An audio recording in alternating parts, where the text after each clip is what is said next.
কি মামা, ফোন চার্জে লাগিয়ে ব্যবহার করছো কেন? ও তাই তো মামা। তাই তো।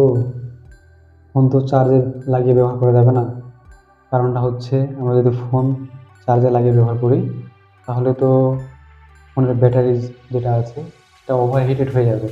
আর সেটার যে ধারণ ক্ষমতা, সেটা কিন্তু কমে যাবে। তাছাড়া ফোনের যে ডিসপ্লে আছে, ডিসপ্লেতেও কিন্তু অনেক প্রেশার পড়ে। আমরা যদি আমরা চার্জে লাগিয়ে ব্যবহার করি, তাহলে কিন্তু ডিসপ্লেতেও ওভার হিটের কারণে কিন্তু যে গ্রিন লাইনগুলো পড়ে, বেশি দামি ফোনগুলোতে গ্রিন লাইন যে পড়ে, এটা কিন্তু মূলত ফোনের চার্জ আমরা যদি লাগিয়ে ব্যবহার করে থাকি, তাহলে কিন্তু এই ইস্যুটা বেশি হয়ে থাকে। তো তাহলে অবশ্যই আমাদেরকে ফোনে চার্জ না লাগিয়ে ব্যবহার করতে হবে।